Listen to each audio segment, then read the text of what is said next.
Destiny. It is 9:34, joined in studio by David Vann from Sooner Politics. You can check them out online, SoonerPolitics.org. And I want to get to Kendra Horn's seat. There's 5 Republicans running for that particular seat. Tell me about some of these people. I was surprised. Janet Parisi's back? Yes, she is. Yes, and we'll see what happens with her. She's got some personal financial means that's going to allow her to do it. I hope she gets into Dale Carnegie's course of win friends and influence people, because your public image isn't that good. Yeah, there's some work that needs to be done there. First of all, tell me, what do you know about Kendra Horn? How did she get in there in the first place? How did this happen in Oklahoma? Oh, it was a sleeper campaign. And, I predicted, I said, if anybody's going to lose, it's probably going to be Steve Russell. And what do you know? It was a pathetic campaign. And I asked some of my Democrat friends, including the folks that ran Bernie's campaign, I said, man, you guys had a good year. How'd that happen? And she said, the Bernie people stayed organized over in Oklahoma City. Mm-hmm. And it was that radical socialist branch that's taken over the Oklahoma Democrat Party. And I've talked to some people, including my buddy Bill Shapper from Sooner Politics. Sooner Poll. I'm sorry. He thinks that the dynamics are such in District 1 that could possibly happen here. Do you see that? Yeah, the Democrat Party in Oklahoma is under a remake, and they become an urban Democrat Party.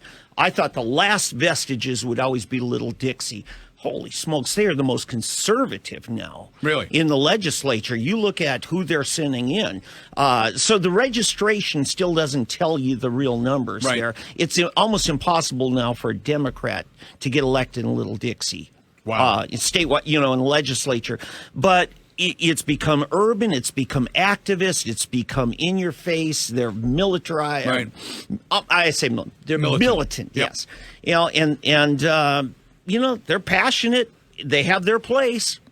So on. Is Kendra Horn vulnerable right now, and if so, why?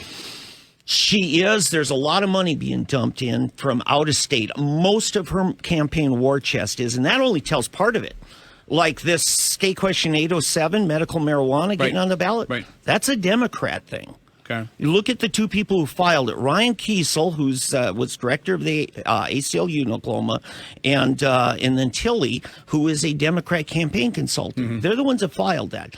I don't think there's so much interest in whether that passes as whether it's on the November ballot to get their constituency motivated to come out and vote and keep Kendra in office. Wow.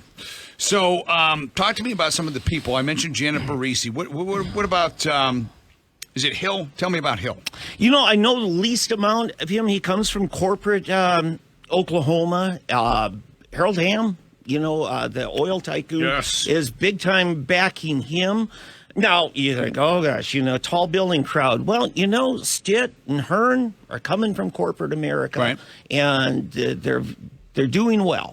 I think, despite all we've said in the last couple of segments about Stitt as a whole is an improvement over Fallon, hands down. Anything would be an improvement over Fallon. Yeah. A dead clown would be an improvement over Fallon. Right. But, so I think Oklahoma has a desire to at least understand making, things work economically here. Yeah. So of these 5, you've got Hill, you got Parisi, Ballard. Is it Bice? Right. State Senator Bice? Yeah. And who else? Is it Neese that are in there? Yeah. Okay. Yeah. Terry Neese. That's kind of the old classic Republican activist leader that you look at her backing there. But the best ground game right now is Stephanie Bice. She's got connections in D.C. She's got fundraising going on. She's got messaging handlers. She's looking good right now. I think is she the youngest out of the bunch? I think she's younger than Dom. Yeah. If she's 40, she sure doesn't look it. Gotcha. And she's still, I think she's in her second term in the state Senate. We're not looking for pretty faces, though. What are the differences between these 5? Oh, it's a good question. I think they're going to message themselves. I think Terry Bice is really going to pull on those conservative, social conservative and economic conservative, kind of that blend. Stephanie Bice, young one, she's going to get more the millennial kind of mindset, and she's been big on reorganizing our liquor laws, kind of bringing them up to where we're not in 1959 anymore. Right. I don't know enough about Hill. Ballard's a veteran. He's passionate. He's a grassroots activist. I don't think he's got the funding to stay in it at all. Yeah. What do you need to run in a race like that, money-wise, against Ken? A lot of friends. Because are we talking hundreds of thousands? Are we talking millions? Oh, sure. Yeah, without, you've got to have $1 million to run in that. Yeah, I think. So who would, out of the 5 Republicans there, who would Trump support?